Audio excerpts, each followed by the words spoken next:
Hello, everyone. I wanted to go over some of the basics of the TPP, and this is what's just happened.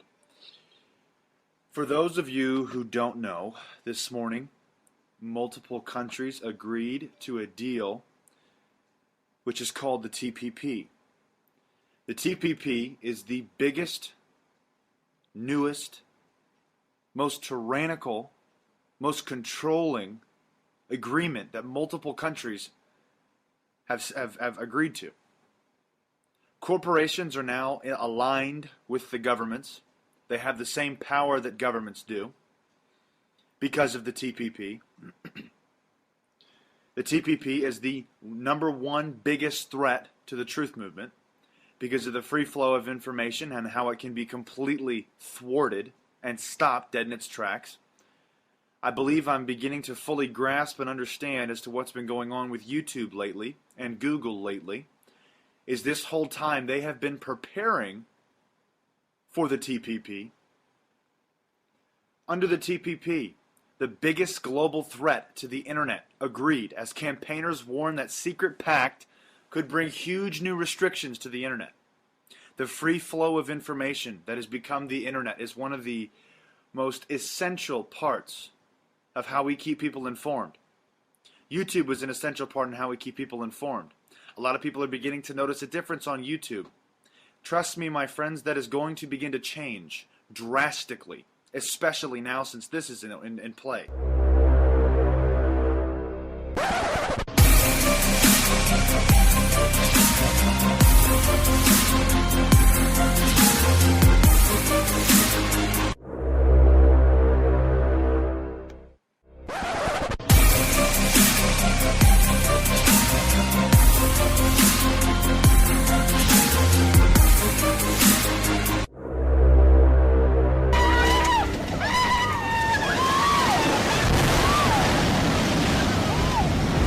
Right now, big banking, software, pharmaceutical, and tobacco corporations are lobbying governments from 12 countries to negotiate the dirtiest deal you've never heard of.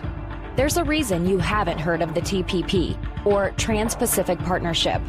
There are some major corporations and government officials that don't want you to know what's in the deal. For one, our food safety standards, environmental protections, and local labor laws could all be threatened under the TPP. We could all be forced to pay significantly more for the medicines we need, and you could be fined or even sent to jail for downloading copyrighted content on the internet. How will they know if you do it? Because your internet service providers could be required to watch your online activity. But that's not even the scariest part.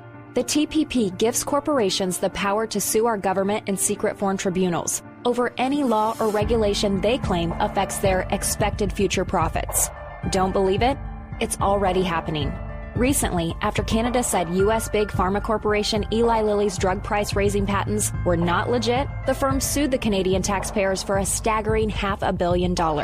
And now billions of dollars are being demanded from Germany after it decided to phase out nuclear power following the Fukushima disaster and improve environmental standards for coal-fired electric plants.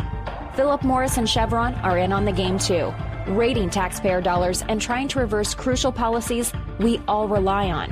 Thankfully, not everyone is willing to sign on the dotted line just yet. In fact, most government officials still have no idea what they're even signing on to, for good reason. So far, Democrats and Republicans in the House of Representatives have united against fast-tracking the TPP.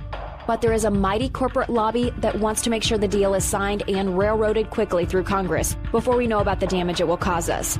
We must get our senators and representatives to stop fast track. Here's the deal.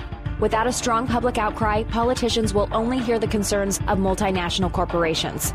And once the TPP is signed, it's here forever. There's no expiration date and no separation clause. This dirty deal has been deliberately branded as a free trade agreement. It is anything but free for people like you and me. And it's not really about trade. It could cost us our internet freedom, labor rights, access to affordable medicine, the safety of our food, and protections that keep our water and air clean. Nobody wants to be stuck with a backroom deal we don't want and never voted for. Find out more, speak up, and spread the word. Now, the Trans-Pacific Partnership is the conclusion of 5 years of negotiations and will cover 40% of the world's economy.